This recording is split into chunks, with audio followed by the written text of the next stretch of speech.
이 새벽 우리에게 주신 하나님 말씀은 신명기 30장 1절에서 20절까지의 말씀입니다. 신명기 30장 1절에서 20절까지의 말씀입니다. 우리 하나님의 말씀을 다 함께 받들어 읽겠습니다. 내가 내게 진술한 모든 복과 저주가 내게 임함으로 내가 내 하나님 여호와로부터 쫓겨난 모든 나라 가운데에서 이 일이 마음에서 기억이 나거든 너와 내 자손이 내 하나님 여호와께로 돌아와 내가 오늘 내게 명령한 것을 온전히 따라 마음을 다하고 뜻을 다하여 여호와의 말씀을 청종하면 내 하나님 여호와께서 마음을 돌이키시고 너를 긍휼히 여기사 포로에서 돌아오게 하시되 내 하나님 여호와께서 흩으신 그 모든 백성 중에서 너를 모으시리니 내 쫓겨간 자들이 하늘 가에 있을지라도 내 하나님 여호와께서 거기서 너를 모으실 것이며 거기서부터 너를 이끄실 것이라.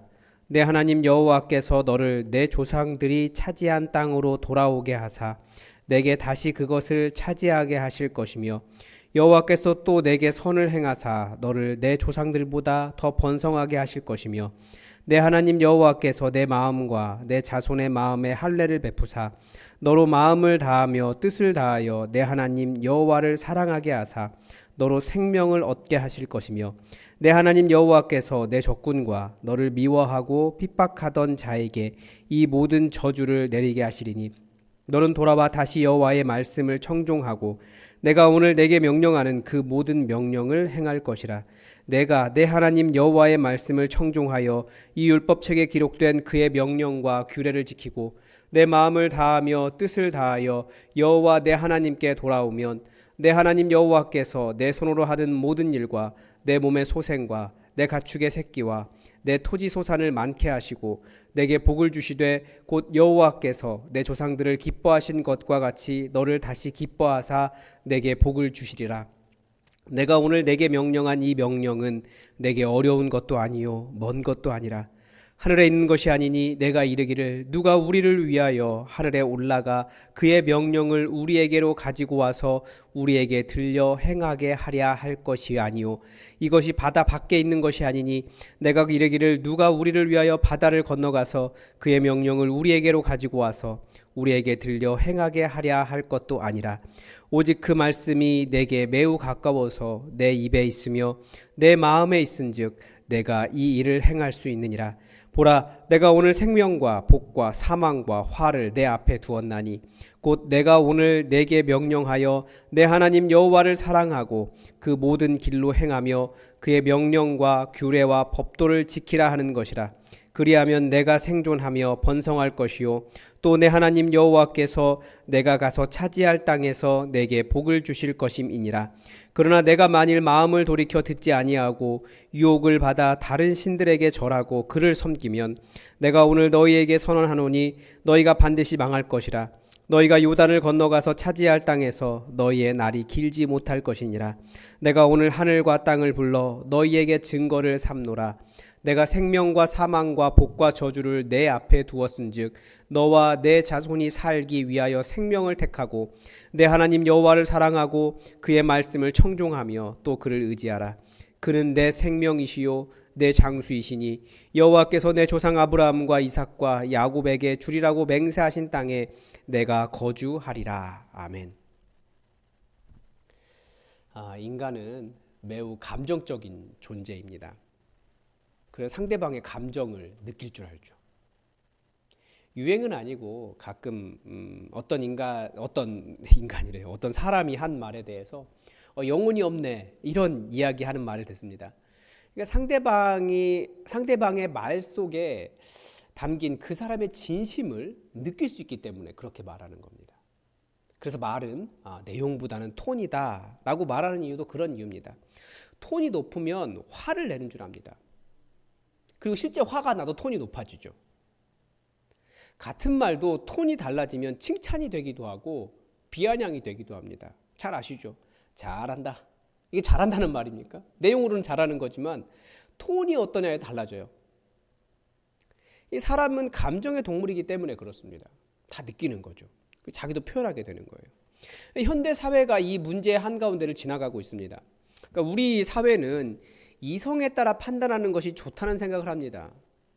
그런데 이 시대는 또 이 지금 요즘의 젊은 세대는 완전히 이성적이면 사람이 냉정하다고 이야기해요.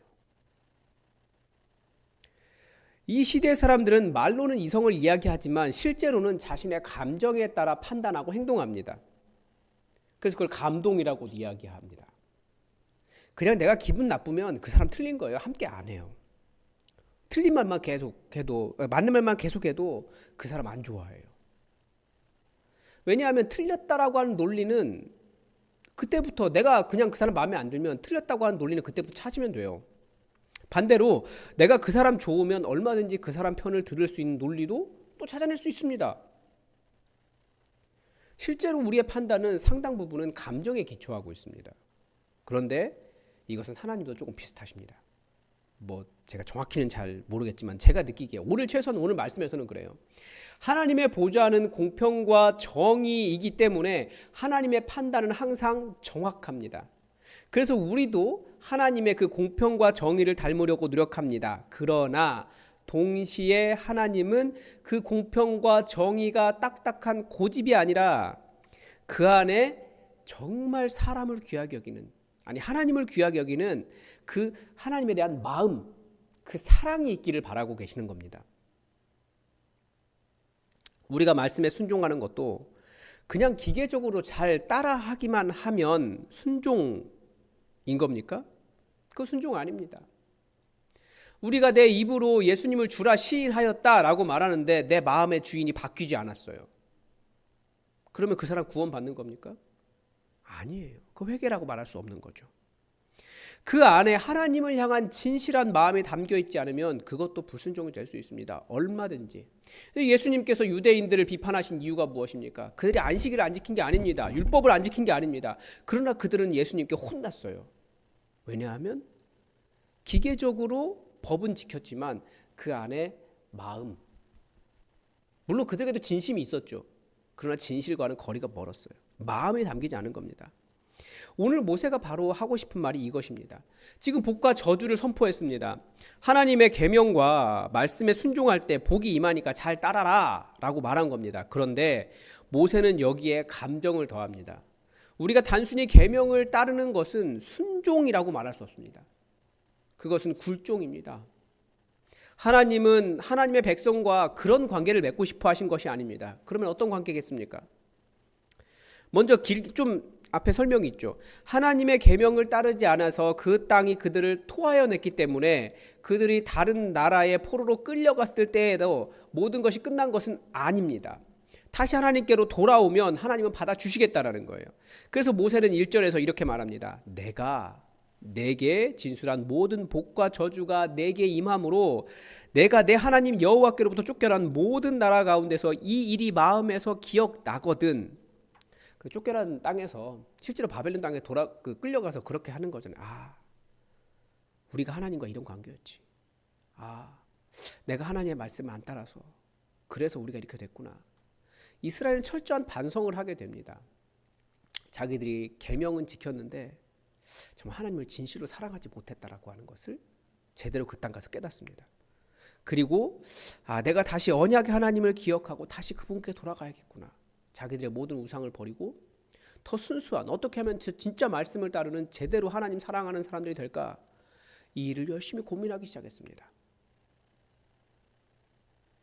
그래서 그렇게 깨달으면 어떻게 하라고요? 2절에 너와 내 자손이 내 하나님 여호와께로 돌아와 오늘 내게 명령한 것을 온전히 따라 마음을 다하고 뜻을 다하여 여호와의 말씀을 청종하면입니다. 그러니까 하나님도 마음을 돌이키셔서 그렇게 하면 그들을 회복시키시고 돌아오게 하실 것이다 라고 가르쳐줍니다. 그러니까 이 모든 일을 통해 하나님께서 진정으로 원하시는 것이 무엇이라는 것을 알 수 있게 됩니까? 6절입니다. 내 하나님 여호와께서 내 마음과 내 자손의 마음에 할례를 베푸사 너로 마음을 다하며 뜻을 다하여 내 하나님 여호와를 사랑하게 하사 너 생명을 얻게 하실 것이며. 그러니까 하나님께로 돌아온다라는 것은 무엇입니까? 마음의 할례를 받는다는 것은 무엇입니까? 몸의 할례를 받는 것, 그게 계명을 지키는 건데 그게 전부가 아니라는 거죠. 몸의 할례가 아니라 마음의 할례를 받아야 되는데 그게 무엇이냐? 온 마음과 뜻을 다하여 여호와 하나님을 사랑하는 것입니다. 여호와의 말씀을 청종한다는 것도 무슨 뜻입니까? 9절에서 10절에 보면 내 하나님 여호와의 말씀을 청종하여 이 율법책에 기록된 그의 명령과 규례를 지키고 내 마음을 다하며 뜻을 다하여 여호와 내 하나님께로 돌아오면, 순종의 마음이 없을 때 우리는 그것을 가식이라고 이야기합니다. 인간도 사람의 마음을 아는데 하물며 하나님이 모르시겠습니까? 하나님은 절대 속지 않으십니다. 겉으로 아무리 가장해도 그 마음에 정말 진실하게 진심으로 사랑하며 하나님을 따르고 있는지 그렇지 않은지 하나님은 아신다는 거죠. 그래서 모세가 이렇게 말해요. 내가 어려운 거 얘기하냐? 내가 오늘 내게 명령한 이 명령은 너에게 어려운 것도 아니고 먼 것도 아니라, 그러니까 우리가 못할 것이 아니라는 거죠. 왜? 내가 사랑하면 되니까. 12절에 이어지는 내용을 우리가 우리말로 바꾸면 내가 지금 하늘에 있는 별을 따라 달라고 했냐? 이게 아니에요. 모세가 한 말이. 하나님의 명령에 순종하는 것은 내 마음에 있습니다. 멀리 있는 것이 아닙니다. 못할 것도 아니라는 거예요. 내 마음을 하나님께 주면 돼요. 지난주에 어떤 집사님과 통화를 하는데 그런 말씀하시는 겁니다. 친구들과 주식 이야기하면 친구들 눈이 동그래진대요. 막 확 집중을 하고. 그런데 교회 가져가면 절대 안 된다고 한대요. 그러니까 주식에 뭐가 있는 겁니까? 돈이 들어있잖아요. 근데 왜 돈은 딴 데도 있잖아요. 왜 그렇습니까? 그 친구분의 마음이 거기 있는 거예요. 그 친구분의 사랑이 거기 있는 거고요. 그 친구분의 진심이 거기 있는 겁니다. 그게 바로 우리가 숭배하는 우상이라는 겁니다. 이스라엘 자손이 왜 다른 신에게 유혹을 받겠습니까? 그 신이 나를 살릴 것이다 라고 생각하는 겁니다. 그런데 18절에는 오히려 다른 것을 숭배하고 다른 것을 하나님 자리에 올려두고 다른 것을 따라가면 그게 나를 살려줄 것이라고 생각하지만 어떻게 된다고 가르쳐줍니까? 너희가 반드시 망할 것이라. 너희가 요단을 건너가서 차지할 땅에서 너희의 날이 길지 못할 것이니라. 그러니까 정말 살려면 어떻게 해야 됩니까? 정말 살기를 원한다면 무엇을 하라고 가르쳐줍니까? 죽는 길을 택하지 말고 너희 앞에 생명의 길이 있으니 생명을 택하라는 거예요. 그게 무엇입니까? 20절 전반부입니다. 내 하나님 여호와를 사랑하고 그의 말씀을 청종하며 그를 의지하라. 그는 내 생명이시요 내 장수이시다. 여러분, 하나님은 우리의 마음의 중심, 그 사랑의 자리를 원하십니다. 그 마음을 얻을 수 있다면 하나님은 하나님의 백성을 바벨론에 끌려가게도 하시고 거기서 하나님을 찾도록 하십니다. 저는 우리 인간이 에덴 동산에서 떨어진 이유가 여기에 있다고 봐요. 정말 진심으로 자기 온 마음 다해서 하나님 사랑하는 그 사람이 분별되는 것은 에덴 동산이 아니라 에덴 동산의 바깥에서 정말 어려움을 겪으면서도 끝까지 하나님을 따라가고 하나님을 사랑하는 그 사람을 통해서 분별된다는 겁니다. 여러분, 오직 하나님을 사랑하시고 하나님의 말씀을 청종하시고 하나님이라고 하는 생명을 택하십시오. 비록 지금 눈앞에는 우상이 훨씬 더 강해 보이고 주식이 더 강해 보이고 세상 풍조가 더 강해 보이고 그게 우리를 살리는 것처럼 보이지만 진짜 우리를 살리는 생명은 예수 그리스도 안에 있습니다. 예수님 붙잡고 정말 그분을 마음 다해 사랑하는 여러분 되시기 바랍니다. 오늘도 하나님의 뜻이 우리에게 이루어지기를 주기도문으로 기도하겠습니다. 하늘에 계신 우리 아버지, 아버지의 이름을 거룩하게 하시며 아버지의 나라가 오게 하시며 아버지의 뜻이 하늘에서와 같이 땅에서도 이루어지게 하소서. 오늘 우리에게 일용할 양식을 주시고 우리가 우리에게 잘못한 사람을 용서하여 준 것 같이 우리 죄를 용서하여 주시고 우리를 시험에 빠지지 않게 하시고 악에서 구하소서. 나라와 권능과 영광이 영원히 아버지의 것입니다. 아멘. 여러분 계속해서 기도를 부탁을 드립니다. 오늘 금요일인데 우리 주일 예배에 하나님의 풍성한 은혜가 있고 서로가 서로를 만나는데 정말 그리스도의 몸, 한 몸을 이루는 사랑의 시간이 될 수 있도록 기도해 주시고 최철규 목사를 위해서 기도를 부탁을 드립니다. 가족께 잘 배우고 정말 우리 교회 올 한 해 맺어야 할 열매가 정말 우리가 서로 깊이 사랑하는 한 몸된, 한 가족된 그 교회를 잘 세워나갈 수 있도록 그 일을 위해서 함께 기도해 주시기 바랍니다. 다 함께 기도하겠습니다.